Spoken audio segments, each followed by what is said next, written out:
একজন মানুষ কত গুনাহ করতে পারে? একজন মানুষের গুনাহ যদি আকাশ আসমান এবং জমিনের ফাঁকা স্থানকে পূরণ করিয়ে দেয়, কারো গুনাহ যদি সাগরের ফেনার পরিমাণ হয়, কারো গুনাহ যদি বৃষ্টির ফোঁটার পরিমাণ হয়, কারো গুনাহ যদি মরুভূমির বালুকা রাশির পরিমাণ হয়, কারো গুনাহ যদি আরবের সবচেয়ে বড় গোত্র বনু সালিম গোত্রের বকরিগুলির পশমের গণনার হয়, এই লোকটাও লজ্জিত হয়ে যদি হাত পাতিয়ে বলে, আল্লাহ আমার অন্যায় হয়ে গেছে, মাফ করে দাও, লাওয়াজাদাল্লাহ তাওয়াবার রাহিমা, সে আল্লাহকে তওবা কবুলকারী হিসাবে, ক্ষমাকারী হিসাবে পাবে। আমার আল্লাহ বলেন, হে আমার বান্দারা, ওই মাগফিরাতের দিকে দৌড়াও। মাগফিরাত হইল মাওলানা সাহেব আপনার জন্য রাস্তা খোলা, মুফতি সাহেব রাস্তা খোলা, পীর সাহেব রাস্তা খোলা। যেই কোনো লাইনের আপনি লোক হন, যদি মাগফিরাত না হইল, আপনার মতো ক্ষতিগ্রস্ত আর কেউ নাই। মাগফিরাত হয়ে গেল রিক্সা চালায়, মাগফিরাত হয়ে গেল চাষবাস করে, মাগফিরাত হয়ে গেল দিন মজুর। আল্লাহর কসম, তার হাসর তো নবীগণ, সিদ্দিকিনগণ, সালিহিনগণের সাথে তার হাসর হবে। আর যার মাগফিরাত হবে না, তার মতো কপাল পোড়া আর কেউ নাই। কেউ জানে না, কেউ বলতে পারে না কার মাগফিরাত হবে, কার মাগফিরাত হবে না। তবে আল্লাহর হুকুম, ওয়াসারিউ ইলা মাগফিরাতিম মির রাব্বিকুম, তোমাদের রবের পক্ষ থেকে ঘোষিত মাগফিরাতের দিকে দৌড়াও, আর ওই জান্নাতের দিকে দৌড়াও। ওয়া জান্নাতিন আরদুহাস সামাওয়াতু ওয়াল আরদ, ওই জান্নাতের দিকে দৌড়াও যেই জান্নাতের প্রশস্ততা আসমান এবং জমিনের থেকে বেশি। আমরা জান্নাতে যাওয়ার জন্য আল্লাহ আমাদেরকে পাঠাইছেন পরীক্ষা স্থান। আজ যদি দুনিয়াতে আমরা মত্ত হয়ে গেলাম, তো অন্যান্য প্রাণীরা যুগে যুগে কোটি কোটি মানুষেরা যেভাবে দুনিয়া থেকে চলিয়ে গেছেন, আমরাও কিন্তু চলিয়ে যাব। বিসমিল্লাহির রহমানির রহিম, কুল্লু নাফসিন যায়িকাতুল মাউত ওয়া ইন্নামা তুওয়াফাউনা উজুরাকুম ইয়াওমাল কিয়ামাহ ফামান যুহজিহা আনিন নার ওয়া উদখিলাল জান্নাতা ফাকাদ ফাজ ওয়া মাল হায়াতুদ দুনিয়া ইল্লা মাতাউল গুরুর। আমার প্রিয় ভাইয়েরা, আমরা হাফিজ হুজুরের এলাকাতে, আমি 1976 সালে সর্বপ্রথম হাফিজিয়ার মৌলানা শেখুল হাদিস আইজুল হক সাহেবের সাথে হজ করেছিলাম, এক সফরে ছিলাম। আল্লাহ পাকের হুকুম ছিল, বিমানে যেখানে আমার সিট ছিল, আমি মাঝের সিটে ছিলাম। আমার বাম পাশে হজরত মৌলানা আইজুল হক সাহেব ছিলেন, আর আমার ডাইন পাশে হাফিজি হুজুর ছিলেন। আমি তখন সবেমাত্র দেওবন্দ থেকে মৌলানা হয়ে আসছি। আমি এনাদের দুইজনের কেউকে চিনতাম না। আমি দেখলাম আমার ডাইন পাশের যে লোকটা, ইনি অনবরত তার ঠোঁট নড়তেছে আর কোরআনে করিমের মৃদু আওয়াজ আসতেছে। এক সময় তার ঘুম আসিয়ে গেল, তিনি ঘুমাই গেলেন। বুড়া মানুষ ঘুমাই পড়লেন, আর ঘুমাইতে ঘুমাইতে মাথাটা বাম দিকে কাইট হয়ে গেল। আমি আমার এই ডাইন কাঠটাকে একটু উপরে উঠেলাম, বুড়ো মানুষ, ঘাড়ে ব্যথা হয়ে যাবে, হজে যাচ্ছেন এই রামের অবস্থাতে। তো এই হাফিজ হুজুর রহমতুল্লাহের মাথা মোবারক আমার ডাইন কাঁধের উপরে আসিয়ে পড়ল। তিনি গভীর ঘুমে অচেতন। আমি শুনতেছি তিনি কোরআনে কারিমের আয়াত তেলাওয়াত করতেছেন, কাফায়া ইনসাফ। এই জন্য হাফিজিকে হাফিজি বলে। মৌলানা মাহমুদুল্লাহ বললে কেউ চিনে না, হাফিজি বললে সবাই চেনে। কেন চেনে? আল্লাহ তার জিব্বাতে কোরআনে কারিমকে রচাই দিয়েছিলেন, ঠোঁট নড়তো আর আল্লাহ কোরআন বাহির হইত। আমার বাম পাশে মৌলানা মামুনের আব্বা, তখন মামুন তো দুনিয়াতে আসে নাই, তখনকার কথা বলতেছি, আইজুল হক সাহেব রহমতুল্লাহ আলাইহি ছিলেন। উনি আল্লাহ রসুলের ইশকের কিছু কবিতা পড়তেছিলেন। আমি অনেক কাঁদুন্যা মানুষদেরকে দেখেছি এই চোখে, কিন্তু সেই দিন মৌলানা আইজুল হক সাহেবকে, শেখুল হাদিস সাহেবকে এত কাঁদতে দেখেছি আমি রসুলের ইশকে, যে আমি কল্পনাও করতে পারি নাই যে এই মানুষটা এত কাঁদে কেন। হুজুরের নাম আসতো সাল্লাল্লাহু আলাইহি ওয়াসাল্লাম পড়ার সময় তার গলার স্বর আটকিয়ে যাইত, দুই চোখ থেকে দরদর করিয়ে পানি পড়তো। তারাও কোরআন তেলাওয়াত করতেন, তারাও রসুলে পাক সাল্লাল্লাহু আলাইহি ওয়াসাল্লামের স্মরণ করতেন, তারাও রসুলে পাক সাল্লাল্লাহু আলাইহি ওয়াসাল্লামের উপরে দরুদ পড়তেন। তাদের অবস্থা আর আমাদের অবস্থা যদি এক হইতো, তো দুনিয়াতে আমরা জান্নাতের খোঁজ খবর পাইয়ে যেতাম। ওয়াসারিউ ইলা মাগফিরাতিম মির রাব্বিকুম ওয়া জান্নাতিন আরদুহাস সামাওয়াতু ওয়াল আরদ উইদ্দাত লিল মুত্তাকিন। মাগফিরাতের দিকে দৌড়াও, মাগফিরাতের দিকে দৌড়াও, মাগফিরাতের দিকে দৌড়াও, জান্নাতের দিকে দৌড়াও। ওই জান্নাত আর মাগফিরাত আমি তো মুত্তাকিনদের জন্য তৈরি করে রেখেছি। মুত্তাকি কারা জানেন? আলা ইন্না আউলিয়া আল্লাহি লা খাউফুন আলাইহিম ওয়ালা হুম ইয়াহসানুন। যারা আমার ওলি হবে, আমার বন্ধু হবে, আমার আপন হবে, আমার কাছের হবে, তাদের জন্য কোনো ভয় নেই, তাদের জন্য কোনো চিন্তা নাই। তারা কারা? আল্লাযীনা আমানু ওয়া কানু ইয়াত্তাকুন। যারা সদা সর্বদা ঈমানের উপরে অচল অটল অবিচল থাকে, কোন অবস্থাতে ঈমান হাতছাড়া হয় না। আর ওয়া কানু ইয়াত্তাকুন, সদা সর্বদা মওলাই করিমকে ভয় করে। মাওলার ভয় এত বেশি, গুনাহ তারা করে না। মাওলার ভয় এত বেশি, ব্যবসায়ী ওজনে তারা কম দেয় না। মাওলার ভয় এত বেশি, কাউকে ধোকা দেয় না। মাওলার ভয় এত বেশি, মিথ্যা কথা বলে না। মাওলার ভয় এত বেশি, চুরি করে না, ডাকাতি করে না। একমাত্র ওই জিনিস যেটা মানুষকে গুনাহ থেকে বাঁচায়, দুনিয়াতেই জান্নাতি বানায় দেয়, সেটা হলো মাওলার ভয়, আল্লাহর ভয়, আল্লাহর ভয়, আল্লাহর ভয়। আমার প্রিয় ভাইয়েরা, আমরাও জিকির করি, আল্লাহর ওলিরাও জিকির করতেন। হযরত মাদানী রহমতুল্লাহ আলাইহির একটা ঘটনা আছে। মাদানী রহমতুল্লাহ কে ছিলেন জানেন? হযরত মাওলানা সৈয়দ হুসাইন আহমদ মাদানী রহমতুল্লাহ রসুল পাক সাল্লাল্লাহু আলাইহি ওয়াসাল্লামের আওলাদ ছিলেন। মসজিদে নববীর শেখুল হাদিস ছিলেন, দারুল দেওবন্দের শেখুল হাদিস ছিলেন, দারুল দেওবন্দের সদরুল মুদারিসিন ছিলেন। ওনার একজন খুব কাছের ছাত্র, যার নাম আতাউল্লাহ শাহ বুখারী। উলামায়ে কেরামেরা জানেন। আর আতাউল্লাহ শাহর জীবনীতে এই কথা লেখা আছে, আল্লামা আতাউল্লাহ শাহ বুখারী যখন বয়ান করতেন, জুমার খুতবা পড়তেন, নামাজ পড়ানোর জন্য কিরাত শুরু করতেন, তো উড়ন্ত পাখিদের উড়া বন্ধ হয়ে যেত। মাঝে মধ্যে আতাউল্লাহ শাহ বুখারী রহমতুল্লাহ একটা খুতবা পাওয়া যায়, এটা নিয়েও ইখতিলাফ আছে, এটা কি ওনার না অন্য কারো। যাই হোক, আতাউল্লাহ শাহ বুখারী রহমতুল্লাহ বলেন, আমি একবার আমার হজরতের সাথে, হযরত মাদানী রহমতুল্লাহ এনার উস্তাদও ছিলেন, পীরও ছিলেন। আতাউল্লাহ শাহ বুখারী লিখেছেন, আমি হজরতের সাথে ভোপালের সফরে ছিলাম, আমারও বয়ান ছিল, আমার হজরতেরও বয়ান ছিল, আমিও বয়ান করেছি, আমার হজরতও বয়ান করেছেন। বয়ান শেষ হওয়ার পরে মাহফিলের ইন্তজামিয়ার লোকেরা আমাদেরকে থাকার জন্য ভালো ব্যবস্থা করেছে। আমি এক রুমে ছিলাম, আমার পাশের রুমে আমার হজরত ছিলেন। রাত্র যখন গভীর হলো, আমার ভিতরে এই কথা আসলো, হজরত তো তাহাজ্জুদ ছাড়া থাকবেন না, আমি একটু গরম পানির ব্যবস্থা করলাম। অনেক শীতের রাত্র ছিল, আমি গরম পানির ব্যবস্থা করে হজরতের দরজা পর্যন্ত গেলাম। দরজা ভিতর থেকে সিটকানি লাগানো ছিল না, আমি একটু ঠেলা দিয়ে ফাঁক করলাম। ভিতরের অবস্থা দেখে আমি বেহুশ হয়ে পড়ে গেলাম। আমি দেখলাম শেখুল ইসলাম হযরত মাওলানা সৈয়দ হুসাইন আহমদ মাদানী নওয়ারাল্লাহু মারকাদাহু, তার শরীরের সমস্ত অঙ্গ প্রত্যঙ্গ আলাদা হয়ে কামরার মধ্যে ছিটাই রয়েছে, আর প্রত্যেকটা থেকে ইসমে জাতের জিকির আসতেছে, আল্লাহু আল্লাহু আল্লাহু আল্লাহু। শরীরের প্রত্যেকটা অঙ্গ প্রত্যঙ্গ এইভাবে আলাদা হয়ে আল্লাহ জিকির করছে। ইসমে জাতের জিকির বলে, ফানা ফিল্লার জিকির বলে, এটা তো আমি বলতে পারব না, কারণ ফানা ফিল্লা তৌফিক আল্লাহ যাকে দিয়েছে সে এই জিকিরের বর্ণনা দিতে পারবে। ও আমার প্রিয় ভাইয়েরা, ইনার আল্লাহর ওলি ছিলেন। হযরতে মাদানী নওয়ারাল্লাহু মারকাদাহু যখন রওজায়ে আকদাসে গিয়ে আল্লাহ রসুলকে সালাম করতেন, কিভাবে করতেন জানেন? আসসালাতু ওয়াসসালামু আলাইকা ইয়া জাদ্দি, হে আমার নানা জান, আপনার জন্য সালাত ও সালাম। মদিনার মাশায়েখেরা লিখেছেন, ভিতরের থেকে উত্তর আসতো, রওজায়ে আকদাসের থেকে উত্তর আসতো, ওয়া আলাইকুমুস সালামু ইয়া ওয়ালাদি, হে আমার সুসন্তান, আমার পক্ষ থেকে তোমার জন্য সালাম। আল্লাহ তাআলা তার বান্দাদেরকে এত বড় বড় অবস্থা নসিব করেন, যেটা আমরা সাধারণ লোকেরা কল্পনাও করতে পারি না।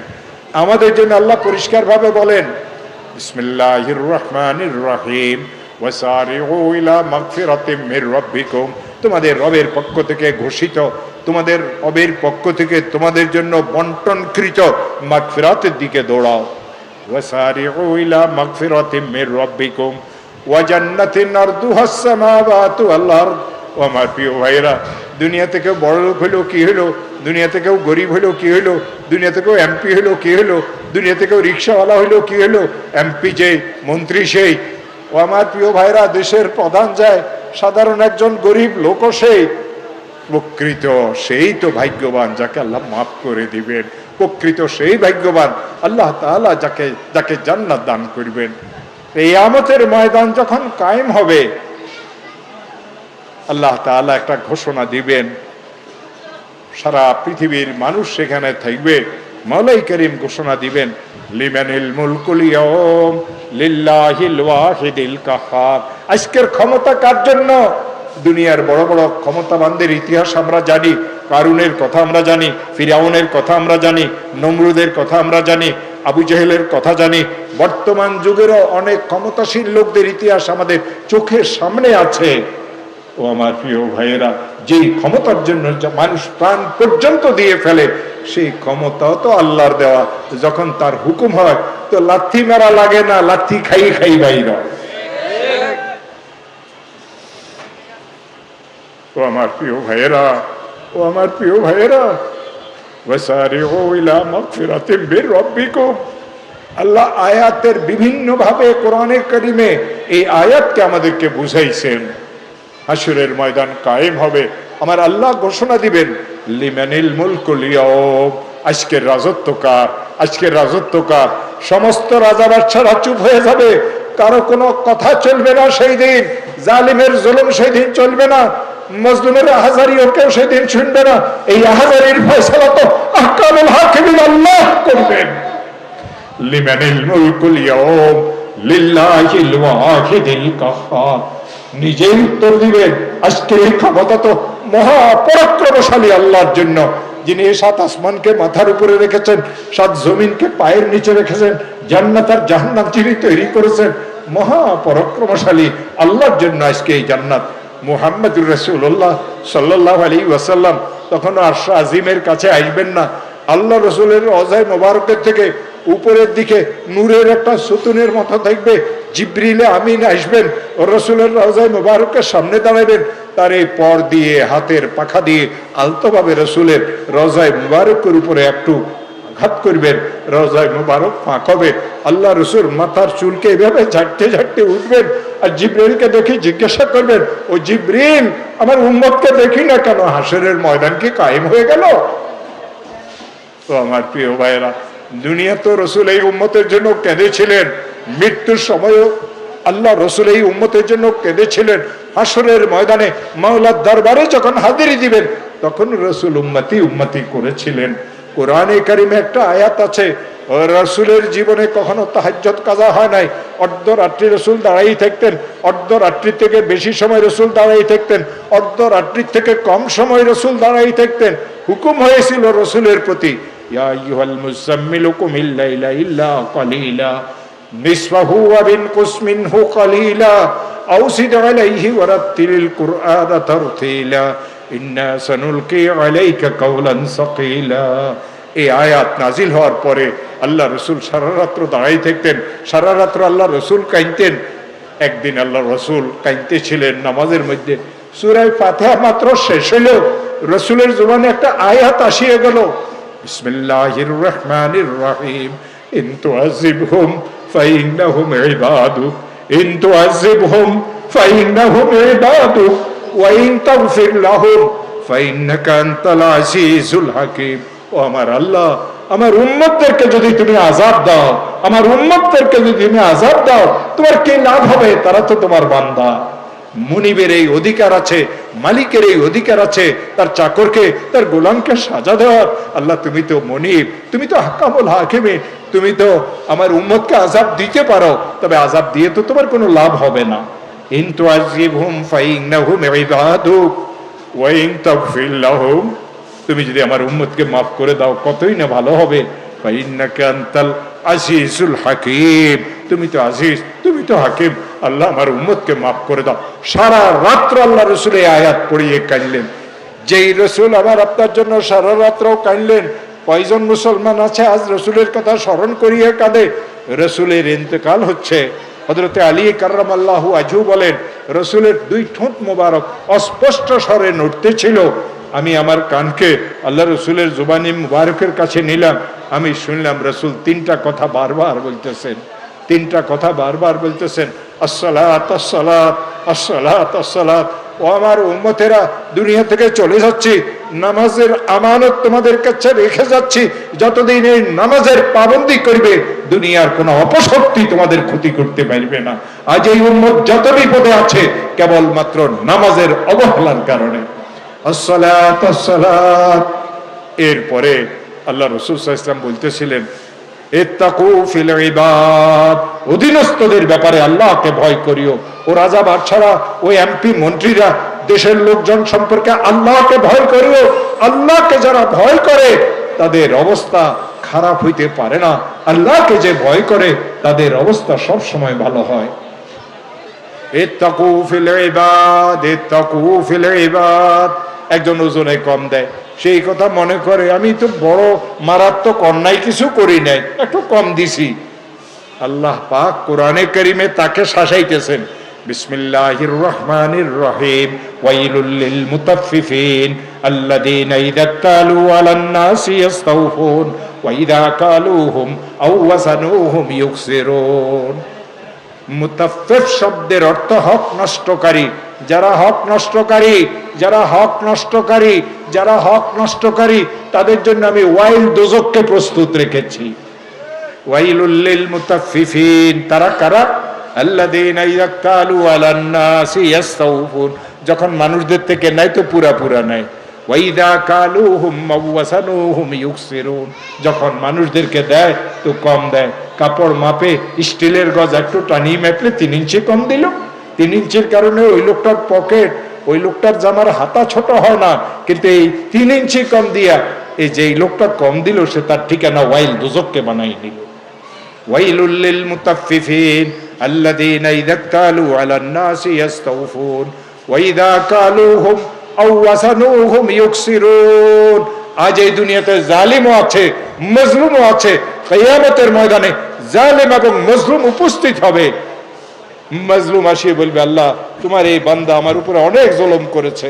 আল্লাহ বলবেন, এই জালিম আমার বান্দার হক দিয়ে দে।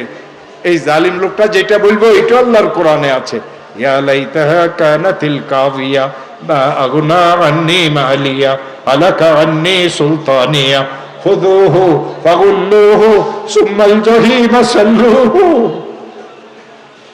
সুম্মা ফি সিলসিলাতিন যারুহা ৭০ যিরাআন ফাসলুকু। ও জালিমেরা, কান খুলিয়ে শোনো, আমার আল্লাহ বলেন তোমাকে আর মজলুমকে হাজির করা হবে।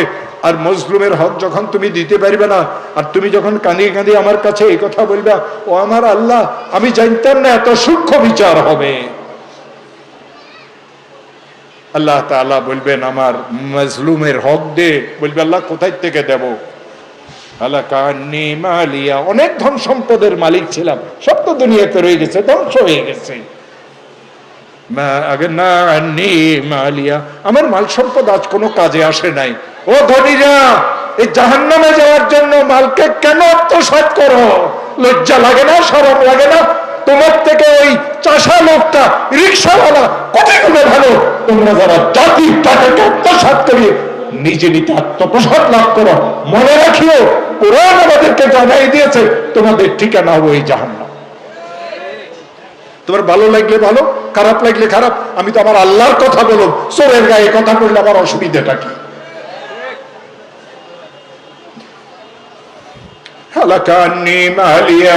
অনেক মাল সম্পদের মালিক ছিলাম, কিছুই আনতে পারি নাই, কিভাবে ওর হক দেব? এরপরে কি বলবে জান? আরো কঠিন। সবাই কিন্তু ক্ষমতায় থাকে না। কোরআনের মধ্যে ক্ষমতাসীনদের কথা ওইখানে আছে। আমার আল্লাহ বলেন, আলাকা আন্নী সুলতানিয়া, আমি তো দেশের প্রধান ছিলাম, আমি তো এমপি মন্ত্রী ছিলাম, ওই ক্ষমতা তো আমার থেকে চলে গেছে, কোথায় থেকে দেব? আল্লাহ বলবেন, তুই যদি কোথায় থেকে দিতে না পারস, হাদিসে পাকে আছে এই জালিমের আমলের মধ্যে কোন নেকি যদি থাকে মজলুমকে দেওয়া হবে। তারপরে যদি ক্ষতিপূরণ না হয়, মজলুমের গুনাহগুলিকে জালিমের উপরে চাপাই দেওয়া হবে। এরপরে আল্লাহ কি ঘোষণা দিবেন এটাও কোরআনে আছে, খুযুহু ফাগুল্লুহু, তাকে ধরো। ফেরেশতাদের ধরা যদি ভয় থাকে তো আজকের থেকে আর জুলুম করিও না। খুযুহু ফাগুল্লুহু সুম্মাল জাহিমা সাল্লুহু, অতঃপর তাকে জাহান্নামের তলদেশে নিক্ষেপ করো। আর এই জালিম যেন কোনোদিন জাহান্নাম থেকে বাহির হইতে না পারে, সুম্মা ফি সিলসিলাতিন যারুহা 70 যিরাআন ফাসলুকু, 70 গজ লম্বা আগুনের জিঞ্জিরের দ্বারা, চেইনের দ্বারা তার হাত পাকে বাঁধিয়ে কবরের জাহান্নামের নিচু স্তরে তাকে নিক্ষেপ করো। আগের কথা আমি বলবো না, আরো ভয়ানক কথা। ও আমার প্রিয় ভাইয়েরা, একজন মানুষের বাঁচিয়ে থাকার জন্য কয়টা টাকার দরকার হয়? তবে কেন চুরি করো? তবে কেন ডাকাতি করো? তবে কেন সুদ খাও? তবে কেন জুলুম অত্যাচার করো? হাসরের ময়দান কায়েম হবে, রাসূল মাথা ঝাড়তে ঝাড়তে সামনের দিকে আসবে, আসিয়ে দেখবেন আল্লাহ তাআলা ঘোষণা দিচ্ছেন, লিমানিল মুলকুল ইয়াউম লিল্লাহিল ওয়াহিদিল কাহ্হার।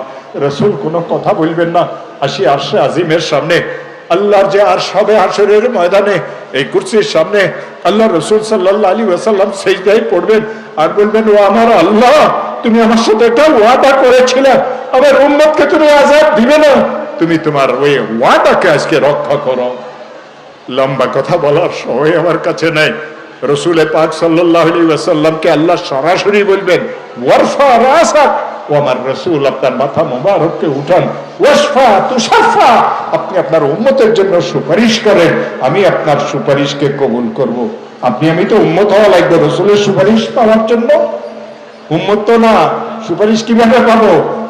এরপরে আবার মাওলা একটা ঘোষণা দিবেন, জানেন কি ঘোষণা দিবেন? আল্লাহ আমাদেরকে তাদের মধ্যে গণ্য করুক। আমার আল্লাহ ঘোষণা দিবেন, ফাইনাল মুকাররাবুন, আমার কাছের বান্দা তোমরা কোথায়? লক্ষ লক্ষ মানুষ দাঁড়িয়ে যাবে। আল্লাহ বলবেন, ও আমার বান্দারা, ও আমার বান্দারা, ও আমার বান্দারা, উদখুলুহা বিসালামিন আমিনিন, জান্নাতের দরজা খোলা, লাইন ধরে সব জান্নাতে ঢুকো, শান্তির সাথে ঢুকো, কোন রকমের বিড়ম্বনা, কোন রকমের কষ্ট হবে না, জান্নাতে প্রবেশ করো। উদখুলুহা বিসালামিন আমিনিন, নিরাপত্তা শান্তির সাথে জান্নাতে প্রবেশ করো। জান্নাতীরা জান্নাতে প্রবেশ করবে, একসময় জাহান্নামীরা জাহান্নামে চলে যাবে, হাসরের ময়দান খালি হয়ে যাবে। ও আমার প্রিয় ভাইয়েরা, এক সময় আল্লাহ তাআলা এই জান্নাতীদেরকে যে সমস্ত নিয়ামত দিবেন, কোরআনে কারিমে সব নিয়ামতের আলোচনা আছে। মাসালুল জান্নাতুল্লাতী উইদাল মুত্তাকুন, মুত্তাকি যারা হবে তাদের জন্য যে সমস্ত নিয়ামতের ব্যবস্থা আল্লাহ রেখেছেন, সেই সমস্ত নিয়ামতের আলোচনা আমার আল্লাহ কোরআনে কারিমে করেছেন। মাসালুল জান্নাতুল্লাতী উইদাল মুত্তাকুন, আল্লাহ তাআলা বলবেন, ও জান্নাতীরা, যা কিছু আমার পক্ষ থেকে ওয়াদা ছিল সব পেয়েছ। জান্নাতীরা চিৎকার করে বলবে, আই আল্লাহ, সব পেয়েছি, সব পেয়েছি, সব পেয়েছি, কোনো অভাব নাই। আল্লাহ বলবেন, ওয়ালাদাইনা মাসিদ, আমার কাছে তোমাদের জন্য আরো বেশি নিয়ামতের ব্যবস্থা আছে। জান্নাতীরা একে অন্যের চেহারার দিকে দেখবে আর বলবে, আরে এত নিয়ামতের পরে আবার কি নিয়ামত হবে? ও আমার প্রিয় ভাইয়েরা, আমার আল্লাহ তার শান মতো, আমার আল্লাহ তার শান মতো জান্নাতীদেরকে জান্নাতে দিদার নসিব করাবেন। আলহামদুলিল্লাহ বলে, দিদারে ইলাহি নসিব হবে, দিদারে ইলাহি নসিব হবে। কি অবস্থাতে দিদারে ইলাহি নসিব হবে জানেন? 40,000 বছর পর্যন্ত ওই নূর আর নূর হবে, নূর আলা নূর। মাওলাই করিম যখন তার বান্দাদেরকে সাক্ষাৎ দিবেন, নূরের এক বিরাট বড় বড় উঁচা উঁচা পাহাড়ের মতো ঢেউ আসতে থাকবে, ঢেউ আর ঢেউ। আল্লাহ সাক্ষাৎ দিবেন, কি অবস্থা জানেন? আল্লাহ জানেন। এই চোখকে গুনাহ থেকে বাঁচাবে মাওলাই করিমকে, এই চোখ দিয়ে দেখবে। আমার রাসূল বলেছেন, ইন্নাকুম সাতারাউনা রাব্বাকুম, ও মুসলমানেরা, তোমরা তোমাদের রবকে নিশ্চিত নিকটবর্তী সময়ে এই চোখ দিয়ে দেখবে। ইন্নাকুম সাতারাউনা রাব্বাকুম কামা তারাউনাল কমারা ফি লাইলাতিল বদর, 14 তারিখের চাঁদকে আকাশে যখন সমুজ্জ্বল দেখো, জান্নাতের মধ্যে তোমাদের আল্লাহকে তোমরা সচক্ষে দেখবে। মনে চায় না আল্লাহকে দেখার জন্য? 40,000 বছর পরে জান্নাতীর একটা আত্মস্থ হবে, একে অন্যকে জিজ্ঞাসা করবে, কি দেখলাম? পুরা শরীর নুরানি হয়ে গেছে, চারিদিকে নূর আর নূর। মাওলাই করিম জিজ্ঞাসা করবেন, যা ওয়াদা করেছিলাম, ফাহাল ওয়াজাদতুমুহু হাক্কা, যা ওয়াদা করেছিলাম সব কি পেয়েছ? জান্নাতের বেলা সব পেয়েছে, কোনো কিছুর অভাব নাই, কোনো কিছুর অভাব নাই। ও আমার প্রিয় ভাইরা, আমার আল্লাহ বলবেন, ও জান্নাতীরা, ওয়ালাদাইনা মাসিদ, তোমাদের জন্য আমি আরো বেশি বেশি নেয়ামতের ব্যবস্থা করে রেখেছি। আর যেই কোরআন আমাদের এই মাসুম বাচ্চারা পড়ে, আল্লাহ তাআলা তার জুবানে মোবারকে জান্নাতীদেরকে ওই কালামে পাক পড়িয়ে শুনাইবেন, তেলাওয়াত করিয়ে শুনাইবেন। জান্নাতীরা যখন কালামে পাক শুনবে, আল্লাহ তাআলা জানেন কেমন সেই সুর হবে। আল্লাহর পড়ার সুর যখন জান্নাতীরা শুনতে থাকবে, একজন পাশ পাশ করিয়ে চিত হয়ে বেহুশ হয়ে পড়িয়ে যাবে। হাদিসে পাকে পাওয়া যায় 70,000 বছর পর্যন্ত জান্নাতীরা ওই বেহুশির অবস্থাতে উলট পালট খেতে থাকবে। আরে কি শুনতেছে, আরে কি শুনতেছে। আল্লাহ জিজ্ঞাসা করবেন, ও জান্নাতীরা, ফাহাল ওয়াজাদতুহু হাক্কা, যেই সমস্ত ওয়াদা করেছিলাম সব পেয়েছ? বলবে, আল্লাহ সব পেয়েছে, আর কিছুর অভাব নাই। তোমাকে দেখেছি, নেয়ামতও পেয়েছি। আল্লাহ তোমার জুবানে মুবারকে কোরআনে কারীমের তেলাওয়াত শুনেছি, আল্লাহ আর কি পাবো? আল্লাহ বলবেন, ওয়ালাদাইনা মাজিদ, ও জান্নাতীরা, আমার কাছে তোমাদের জন্য আরো নেয়ামতের ব্যবস্থা আছে। জান্নাতীরা এক অন্যের দিকে দেখবেন আর বলবে, আরে আর কি নেয়ামত হবে? আমার আল্লাহ সেই দিন ঘোষণা দিবেন, ও জান্নাতীরা, চিরজীবনের জন্য আমি তোমাদের উপর রাজি হয়ে গেলাম, আর কোনোদিন আমি তোমাদের উপরে নারাজ অসন্তুষ্ট হব না। ও আমার প্রিয় ভাইয়েরা, রাসূল পাক সাল্লাল্লাহু আলাইহি ওয়াসাল্লামের ইন্তেকালের সময়ের কথা বলতেছিলাম। হযরত আলী কাররামাল্লাহু ওয়াজহু বলেন, প্রথমে আল্লাহর রাসূল কি বললেন? আসসালাত আসসালাত। এরপরে আল্লাহ রাসূল কি বললেন? ইত্তাকু ফিল ইবাদ, অধীনস্থদের ব্যাপারে, ছোটদের ব্যাপারে। ও আমার প্রিয় ভাইয়েরা, স্ত্রীদের ব্যাপারে স্বামীর আল্লাহকে ভয় করবেন। অনেক লোক আছে একবারেই দরবেশ মানুষ, স্ত্রীর উপরে জুলুম করে, স্ত্রীর সাথে খারাপ ব্যবহার করে, স্ত্রীকে কটাক্ষ করিয়ে কথা বলে, বাপের বাড়ির জিনিসের প্রতি খোঁটা দিয়ে কথা বলে। শ্বশুর বাড়ির জিনিস আর শুকুরের গোস্ত দুইটা সমান, খাইতে মনে চাইলে খাইয়ে, আমার অসুবিধাটা কি?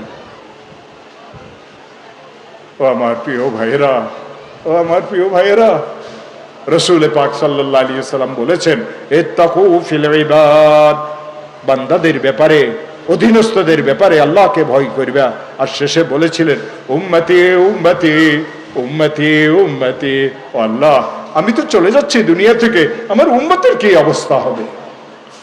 যেই রাসূল জীবিত অবস্থা তো আমাদের জন্য কেঁদেছিলেন, যেই রাসূল ইন্তেকালের সময়ও কেঁদেছিলেন, যেই রাসূল ইন্তেকালের পরে হাসরের ময়দানে উঠার পরে উম্মতি উম্মতি করবেন, সেই রাসূলের জন্য কি একটু মায়া লাগে না? ও আমার প্রিয় ভাইয়েরা, এই জন্য আল্লাহ বলেন, এই যদি রাসূলের সুপারিশ পাইতে চাও, হাউজে কাউসারের পানি পান করতে চাও, আযাব থেকে বাঁচতে চাও, দুইটা পথ ধরো। তোমাদের রবের পক্ষ থেকে ঘোষিত মাগফিরাতের দিকে দৌড়াও, আর ওই জান্নাতের দিকে দৌড়াও, যে জান্নাতের প্রশস্ততা আসমান এবং জমিনের থেকে বড়। এই জান্নাত তৈরি করা হয়েছে মুত্তাকিনদের জন্য। মুত্তাকি কারা বলেছি আমি আগে। ও আমার প্রিয় ভাইয়েরা, এরপরে আমার আল্লাহ একই আয়াতে বলেন, মুত্তাকির কিছু গুণাবলী বয়ান করেছেন। আল্লাযীনা ইউনফিকুনা ফিস সাররাই ওয়াদ দাররা। এই আয়াত থোড়ি আমরা হুজুরেরা আপনাদের কাছে টাকা পয়সা চাঁদা চাই, এই আয়াত আল্লাহ চাঁদার জন্য নাজিলই করেন নাই। আল্লাযীনা ইউনফিকুনা ফিস সাররাই ওয়াদ দাররা। অনেক সময় আজকাল হুজুররা রাগ হয়ে যায়, আমি কি করুম, বুড়া হয়ে গেছি, হক কথা না বললে তো ধরা খামু, আমি ধরা খাই কি লাভ? আল্লাযীনা ইউনফিকুনা ফিস সাররাই ওয়াদ দাররা। সুখের অবস্থা তো আল্লাহর রাস্তাতে খরচ করে, দুঃখের অবস্থা তো আল্লাহর রাস্তাতে খরচ করে। হুজুর খরচের কথা তো আসছে, আর এইখানে এই খরচের কথা আসে না। আল্লাহ তার বান্দাদেরকে যত নেয়ামত দান করেন, সবচেয়ে ছোট নেয়ামত দুইটা, একটা নেয়ামত হলো মাল ও দৌলত, আরেকটা নেয়ামত হলো ক্ষমতা। যদি মাল ও দৌলত বড় নেয়ামত হইতো, কারুনকে মাল ও দৌলত দিতেন না। ক্ষমতা যদি বড় নেয়ামত হতো, ফিরআউনকে ক্ষমতা দিতেন না। ও আমার প্রিয় ভাইয়েরা, ফিরআউন ক্ষমতা পাইয়া আল্লাহর দাবি করেছিল, কি বলছিল জানেন? আনা রাব্বুকুমুল আলা। এ তো কোরআনের আয়াত। কিসের দাবি করছিল? আল্লাহর দাবি করছিল। ক্ষমতা মানুষকে খারাপ করিয়ে দেয়, মাল ও দৌলত মানুষকে খারাপ করিয়ে দেয়। যে দিনে আনি দিনে খায় সে, আর যার কোটি কোটি টাকা আছে, আবার চুরিরও কোটি কোটি টাকা আছে, এই দুইজন কি সমান? না। এই জন্য আমার প্রিয় ভাইয়েরা, আমার আল্লাহ বলেন, আমি অনেক নেয়ামত তোমাকে দান করেছি। এই চোখের নেয়ামত দান করেছি, নাকের নেয়ামত দান করেছি, জিহ্বার মতো নেয়ামত দান করেছি, কানের মতো নেয়ামত দান করেছি, হাতের মতো নেয়ামত দান করেছি, পায়ের মতো নেয়ামত দান করেছি। ওই মাল আর ক্ষমতার মোকাবেলাতে এগুলি একেবারেই ছোট। আপনি কেউ 10 লাখ টাকা দিয়ে আপনার চোখটা দিয়ে দিবেন? চোখ কেন দিছে? কোরআনে কারিমকে দেখার জন্য। চোখ কেন দিছে? হারাম হালাল মতো চলার জন্য, দেখিয়ে চলার জন্য। কান কেন দিছে? কোরআনে কারিমের তেলাওয়াত শোনার জন্য, গান শোনার জন্য দেয় নাই। আল্লাযীনা ইউনফিকুনা ফিস সাররাই ওয়াদ দাররা। পা কেন দিছে? হকের পথে চলার জন্য। হাত কেন দিছেন? হকের পথে ব্যবহার করার জন্য। জিহ্বা কেন দিছেন? কোরআনে কারিমকে তেলাওয়াত করার জন্য। এগুলি সব আল্লাহর দেওয়া নেয়ামত, আল্লাহর রাস্তাতে খরচ করতে হবে। আল্লাযীনা ইউনফিকুনা ফিস সাররাই ওয়াদ দাররা। আরেকটা করতে হবে, এটা আমাদের বেশি। ওয়াল কাযিমিনাল গায়যা ওয়াল আফিনা আনিন নাস। গোসাকে হজম করতে হবে। আমি কি তার থেকে কম? আপনি তার থেকে কম, এই জন্য আপনাদের মুখে দিয়ে কথা এটা আসে। আপনি তো জানেন না আপনি কি। ওয়াল কাযিমিনাল গায়যা, গোসাকে হজম করো। ওয়াল আফিনা আনিন নাস, আল্লাহর বান্দাদেরকে মাফ করিয়ে দাও। হে আমার প্রিয় ভাইয়েরা, কোরআনে কারিমের এই আয়াত আমাদেরকে আদব ওয়ালা হইতে শিখাইছে। কেমন আদব? ছোট্ট একটা ঘটনা শুনেন। রসুল পাক সাল্লাল্লাহু আলাইহি ওয়াসাল্লাম ইন্তেকালের আগে 14 দিন অসুস্থ ছিলেন। এই 14 দিন তিনি মসজিদে নবীতে আসতে পারেন নাই। মসজিদে নবী মেহরাব আর আল্লাহ রসুলের কামরার ব্যবধান কেবল 17 হাতের ছিল। আবু বকর সিদ্দিককে আল্লাহ রসুল হুকুম করেছিলেন, আবু বকর আমার জায়নামাজে দাঁড়াইয়ে তুমি নামাজ পড়াবে মুসলমানদের। ও আমার প্রিয় ভাইয়েরা, 14 দিনের দিন রসুল একটু সুস্থতা অনুভব করছেন। এর মাঝে অনেকবার আল্লাহ রসুল ওনার হুজরা মুবারকের পর্দা সরাইয়া মুসলমানদেরকে দেখছেন। যখন দেখতেন মুসলমানেরা রুকু সেজদার অবস্থাতে, রসুল অনেক খুশি হইতেন। যেদিন একটু সুস্থ হইলেন, সাহাবায়ে কেরামদের যারা খাদিম ছিলেন তাদেরকে বললেন, আমাকে মসজিদে নবীতে নিয়ে চলো, আমি তো আমার উম্মতকে একটু দেখবো। আল্লাহর রসুলকে মসজিদে নবীর মিম্বরে আনিয়ে বসাই দেওয়া হইল। সাহাবায়ে কেরাম চারিদিকের থেকে শ্বাস রব পড়িয়ে গেল। রসুল মসজিদে নবীতে আসছেন, চিৎকারের আওয়াজে ছোট্ট শহর মদিনা কানায় কানায় মসজিদে নবী ভরিয়ে গেল। আল্লাহ রসুল মিম্বর মুবারকে তশরিফ নিলেন। অসুস্থতার ছাপ পুরা চেহারার উপরে। রসুল বললেন, ও আমার আদরের সাহাবীরা, মনে হয় আর বেশি দিন আমি তোমাদের মাঝে থাকবো না। মনে হয় আর বেশি দিন থাকার সময় আমার নাই। আমি একটা কথা তোমাদের কাছে বলতে এসেছি। আমি যদি তোমাদের কারোকে কোনো কষ্ট দিয়ে থাকি, কারো হককে নষ্ট করিয়ে থাকি, তা আমার সামনে আসো, আমার থেকে সেই হকটাকে উসুল করিয়ে নাও। যখন রসুল বলতেছিলেন আর মনে হয় বেশি দিন থাকবো না, সাহাবায়ে কেরাম চিৎকার মারিয়ে মারিয়ে কাঁদতেছেন, কেউ কোনো কথা বলে না। মসজিদে নবীর এক কোণা থেকে একজন রাখাল উঠেছে, উটের রাখাল। ওই রাখালের নাম ছিল হযরতে উকাশা রাদিয়াল্লাহু তাআলা আনহু। উকাশা মাত্র দাঁড়াইছে, কোনো কথা বলে না। ওমর রাদিয়াল্লাহু তাআলা আনহু বললেন, দানি ইয়া রাসূলুল্লাহ আযরিবু হাদাল মুনাফিক। আল্লাহ রসুল, আপনি আমাকে অনুমতি দেন, এই মুনাফিকের কল্লা আমি উল্টেই দেব, কাটিয়ে দেব, তাকে 2 টুকরা করিয়ে দেব। মসজিদে নবীতে সাহাবাদের সামনে রসুলের কাছে হকের দাবি করে। রসুল যদি হক নষ্ট করেন, তো হক আদায়কারী এই পৃথিবীতে আর কে হবে? ও আমার প্রিয় ভাইয়েরা, রসুল গুসার সাথে ওমরকে বললেন, দা হুইয়া ওমর, ওমর তাকে ছেড়ে দাও। আখিরান হুইয়া ওমর, ওমর পিছনে যাও। আবাদান হুইয়া ওমর, ওমর দূরে যাও, তাকে আমার কাছে আসতে দাও। একজন উটের রাখাল, যে কোনোদিন রসুলের সামনে আসার সাহস করতো না, একেবারে কাছে চলে আসছে। হযরত রাসূল পাক সাল্লাল্লাহু আলাইহি ওয়াসাল্লাম জিজ্ঞাসা করলেন, উকাশা, আমি তোমার কি কষ্ট দিয়েছি, কি হক নষ্ট করেছি? হযরতে উকাশা বললেন, ইয়া রাসূলুল্লাহ, আপনি একদিন কাসওয়ার পিঠে ছিলেন। কাসওয়া আল্লাহ রসুলের উটের নাম ছিল। আপনার হাতে একটা বেত ছিল, বেত দিয়ে আপনি উটটাকে হাঁকাচ্ছিলেন। ওই উটের মিহার আর রশি আমার হাতে ছিল। আপনার হাতের বেতের মাথা উটের পিঠে না লাগিয়ে আমি উকাশার পিঠে লেগেছিল। ইয়া রাসূলুল্লাহর প্রতিদান আমি চাই। মসজিদে নবীতে কান্নার রোল পড়িয়ে গেল। হাসান হুসাইন ঘর থেকে বাইরে আসলো। হযরত উকাশার পায়ে হাত দিয়ে বলে, উকাশা 14 দিন পরে নানা জান একটু সুস্থ হয়েছে, কথা বলার শক্তি নেই, যদি তুমি বেত দিয়ে যদি আমার নানাজান থেকে প্রতিশোধ নিতে হয়, একটা বেতের পরিবর্তে 100 বেত আমাদের পিঠে মারো, তবু নানাজান থেকে প্রতিশোধ নিও না। আল্লাহ রাসূল বললেন, প্রত্যেক হকদারের হক আদায় করিয়ে দাও আওয়াজি। বেলালকে হুকুম করলেন, বেলাল বেত নিয়ে আসো। সাহাবায়ে কেরাম চিৎকার করিয়ে কাঁদতেছেন। বেলাল বেত নিয়ে আসলো। উকাশার হাতে আল্লাহ রাসূল বেত দিয়ে বললেন, উকাশা, আমি যেভাবে তোমার পিঠে আঘাত করেছিলাম বা তোমার পিঠে আঘাত লেগেছিল, তুমি সেইভাবে আমার থেকে প্রতিশোধ নাও। হযরত উকাশা রাদিয়াল্লাহু তাআলা কাঁদিয়ে দিয়ে বলেন, ইয়া রাসূলুল্লাহ, যেই দিন আপনার থেকে আপনার বেতের আঘাত আমি যেদিন পেয়েছিলাম, সেই দিন তো আমার গায়ে কোনো জামা ছিল না, আমি তো গোলাম কৃতদাস, খালি গায়ে ছিলাম। আপনার গায়ে তো পিরহান মোবারক আছে। আপনি ওইদিকে যান, তুই এখানে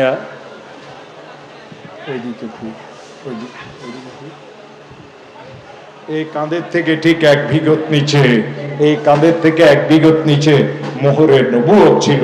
আল্লাহর পক্ষ থেকে রাসূল যে মুহাম্মদুর রাসূলুল্লাহ এর একটা সিল ছিল এই জায়গাতে। রাসূল জুব্বা মুবারক উঠাইতেছেন, রাসূল তার পিঠকে খালি করবেন, উকাশার সামনে পিঠ দিবেন, উকাশার বেত দিয়ে আঘাত করলে প্রতিশোধ নেবে। যতক্ষণ যেই মুহূর্তে হযরতে উকাশা দেখলো রাসূলের মোহরের নবুয়ত একটু দেখা যাচ্ছে, লাফাই গিয়ে মোহরের নবুয়তে চুমা দিল আর বলে, ইয়া রাসূলুল্লাহ, আমাকে মাফ করিয়ে দেন, যেই দিন আপনার বেতের আঘাত আমার পিঠে লেগেছিল, সেই দিন থেকে আমি পরিকল্পনা করেছিলাম, আপনি যদি কোনোদিন মুসলমানদের সামনে এই কথা বলেন যে আপনি প্রতিশোধ দিয়ে দিবেন, তো আমি সেই দিনে বাহানা করে আপনার মোহরের নবুয়তে চুমা দেব। যে রাসূল একজন কৃতদাসের সামনে তার জুব্বা মুবারককে খুলতে পেরেছিলেন, সেই রাসূলের উম্মত হয়ে আজ মানুষকে মানুষ কিভাবে জবাই করে।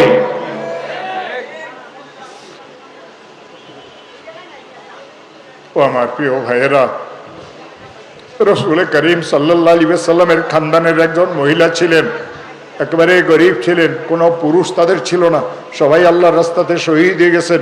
মদিনার অদূরে বস্তিতে ছোট একটা ঘরেই মহিলা থাকতেন, ছোট ছোট বাচ্চারা ছিল, কার্যক্ষম কেউ ছিল না, পয়সা কামানোর কেউ ছিল না। যারা রসুলের আওলাদ হন তাদের জন্য যাকাত, ফিতরা, সাদাকাত, মান্নাত এই সব কিছু খাওয়া জায়েজ নাই।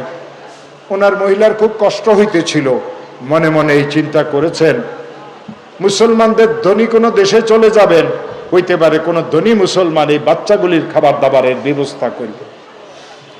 তখন তৎকালে খোরাসান মুসলমানদের ধনী একটা দেশ ছিল।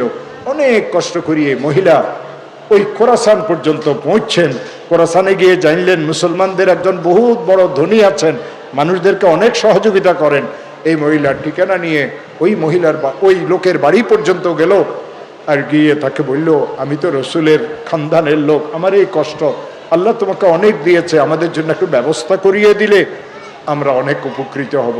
এই লোকটা কি মনে করি বলি উঠল, এইরকম কথা তো সকাল থেকে সন্ধ্যা পর্যন্ত অনেক লোক আসি আমাদের কাছে বলে, তুমি যে মুহাম্মদুর রাসূলুল্লাহর বংশের তার প্রমাণ আমাকে দেখাও। মহিলা চিন্তা করল যে রসুলের বংশের প্রমাণ চায়, সে আমাকে সাহায্য করতে পারবে না। মাথা নিচু করে বাইরে হয়ে গেল। ওই শহরে একজন মৌজুসি ছিল, মৌজুসির বাংলা আমি এখন বলবো না, ওই মৌজুসিও মানুষদেরকে সহযোগিতা করত। এই মহিলা খবর নিয়ে মৌজুসির বাড়িতে গেল। মৌজুসি গিয়ে একই কথা বলল।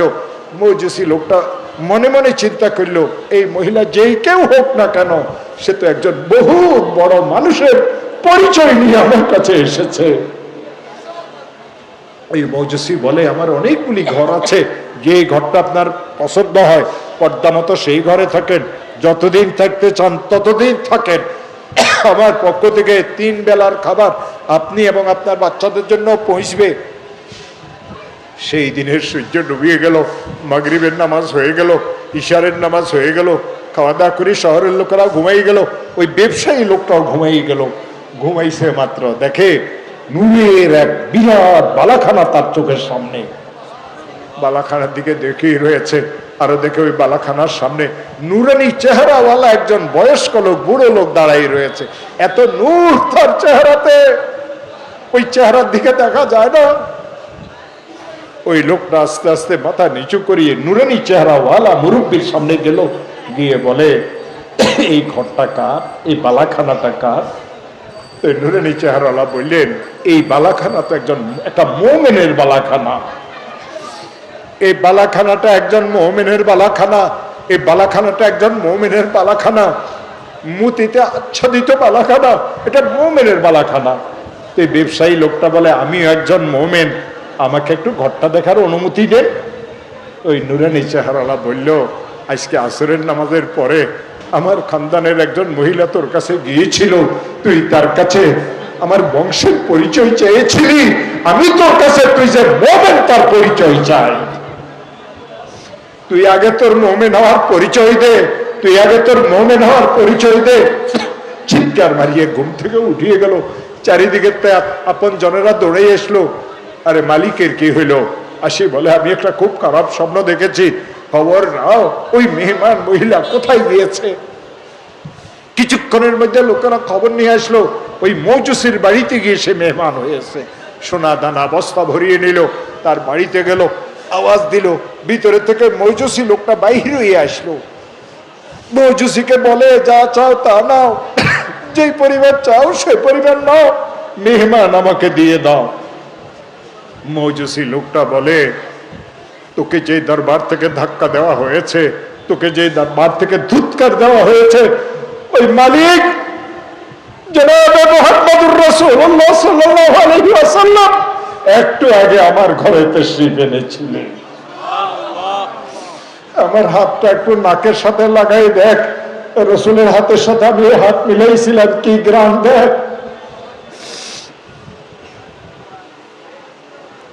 وقد قبلت الإسلام بيده الشريف। কামলিওয়ালা মুহাম্মদুর রাসূলুল্লাহ যখন আমার ঘরে আসেন, আমার পুরো ঘর যখন আলোকিত হয়ে গেল, আমি তার হাতে হাত রাখি মুসলমান হয়ে গেছি। ওয়াকাদ কাবিলতুল ইসলাম বিয়াদিহি শরীফ। মৌজুসি মানে অগ্নি পূজক, এ মুসলমানের ছিল না। আল্লাহ যখন চান অমুসলমানের দ্বারাও দ্বীনের খেদমত করা। ওয়াকাদ কাবিলতুল ইসলাম বিয়াদিহি শরীফ, আমি তো তার শরীফ মোবারক হাতে হাত রাখি আমি মুসলমান হয়ে গেছি। এই মেহমান কোন দিন আমি তোমাকে দেব না। আমার প্রিয় ভাইয়েরা, এই জন্য আল্লাহর এক ওলি বলেছেন, এটাই আমার আজকের শেষ কথা, মান ওয়াসালা ওয়াসালা বিল আদাবি, মান ওয়াসালা ওয়াসালা বিল আদাবি, ওয়া মান হারুমা হারুমা বিতারকিল আদাবি। অনেক যুবক আলেমেরা আছেন, অনেক ছাত্ররা আছো, তোমাদের জন্য এই শেষ নসিহত, মনে রাখিও আল্লাহর ওলি হওয়ার জন্য, হক্কানি রব্বানি আলেম হওয়ার জন্য আদব ওয়ালা হওয়া জরুরি।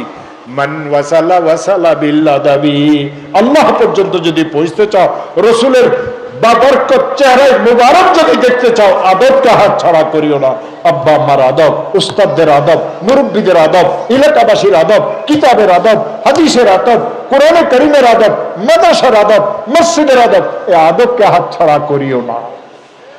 মান ওয়াসালা ওয়াসালা বিল আদাবি, যে কেউ বুজুর্গি আর মর্তবা চায়, সে যেন আদবকে হাত ছাড়া না করে। মান ওয়াসালা ওয়াসালা বিল আদাবি, কেন?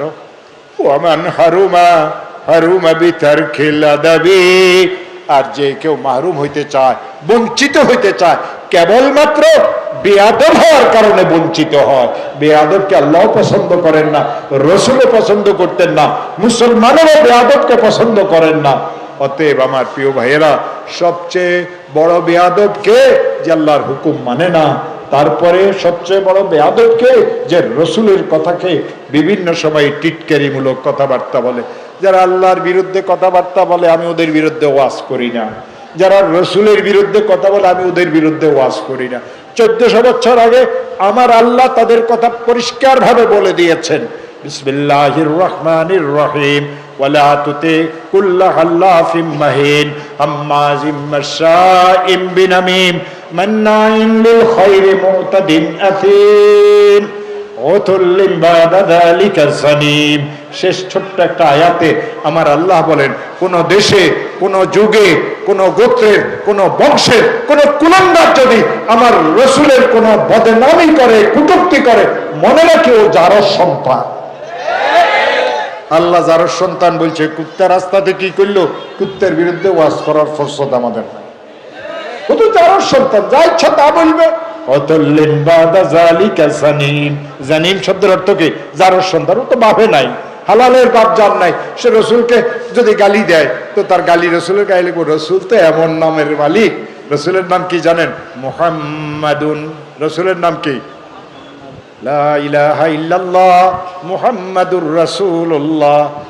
এখন কেউ যদি রসুলকে গালিও দেয় সেটাও প্রশংসাতে হয়। কেন? মুহাম্মদ মানে প্রশংসিত। রসুলকে গালি দিতে হলে আগে মুহাম্মদের নাম নিতে হবে। নাম নিতেই তো রসুলের প্রশংসা সে করিয়ে ফেলল। বুঝেন নাই কথাটা? অনেকে কয় আল্লাহর নাম আল্লাহ রাখলো কেন? আমি বললাম আল্লাহর নাম আর তোর আব্বার নাম আর আম এক না। আল্লাহর আলিফ বাদ দিয়ে পড়তে পারবি। আল্লাহর আলিফ বাদ দিলে লিল্লাহ, লিল্লাহি মা ফিস সামাওয়াতি ওয়া মা ফিল আরদ। কারেকলাম বাদ দিয়ে পড়ুন পর লাহু মা ফিস সামাওয়াতি ওয়া মা ফিল আরদ। আরেকটা বাদ দিয়ে পড়ুন পর হুয়াল্লাহুল্লাযী লা ইলাহা ইল্লা হু। হু মানি আল্লাহ, লিল্লাহ মানি আল্লাহ, লাম মানি আল্লাহ, আল্লাহ মানি আল্লাহ। আল্লাহর এমন একটা নাম তিনি নির্বাচন করেছেন, একটা অক্ষর, কোন অক্ষরের সরাসরি এর কোনো আলাদা অর্থ আছে, কিন্তু আল্লাহর নামকে কেউ ভাঙ্গি ভাঙ্গি পড়িয়ে যদি আল্লাহর নাম বিগড়াইতে চায়, তাই আমার পর্যন্ত কেউ বিগড়াইতে পারবে না। রসুলের নামে এরকম, রসুলের নাম নেওয়ার সাথে সাথে সে রসুলের প্রশংসা করিয়ে ফেলছে। পরে যেটা বলছে এটা মিথ্যা বলছে। এই জন্য ভাইয়েরা, এখন এই বাচ্চারা পুরস্কার নেবে, তাদের পুরস্কার দেব। শরীর অনেক দুর্বল, বয়স তো ৭৫ হয়ে গেছে, আর কতদিন এই ঘড়ি গাড়ি চলবে? সাথের কেউ দুনিয়াতে নাই, সব কবরে চলিয়ে গেছে। ছোটরা অনেকে চলিয়ে গেছেন। আল্লাহ তাআলা যেন আমাকে হেফাজতে রাখেন। অনেক অচল হয়ে গেছি, ডায়াবেটিসের কষ্ট, লিভারের কষ্ট, হার্টের কষ্ট, সব কিছুর পরেও বয়ান করতে বসাই দিলে বয়ান করতে পারি, সবক পড়াইতে দিলে কিতাব পড়াইতে পারি। এরপরে ল্যাংড়াকে ৩-৪ জনে ধরিয়ে গাড়িতে ঢুকাইতে হয়, যেখানে যাব ৩-৪ জনে ধরিয়ে গাড়ি থেকে নামাইতে হয়। কোনো শক্তি নেই। এতক্ষণ যে কথা বলছি, আল্লাহ আমাকেও হেদায়েত দান করুক, আল্লাহ আপনাদেরকেও হেদায়েত দান করুক, আল্লাহ আপনাদেরকে নেককার, পরহেজগার, মুত্তাকি বানাক, আল্লাহ আমাকেও নেককার, পরহেজগার, মুত্তাকি বানাক। আল্লাহ আমাদের কাউকে দুনিয়াতে যেন কোনো পরীক্ষাতে না ফেলে, আল্লাহ যেন আখিরাতে ও কবরেও আমাদেরকে কোনো পরীক্ষাতে না ফেলে। সর্বস্থানে আল্লাহ রাব্বুল আলামিন যেন আমাদের উপরে দয়া করেন।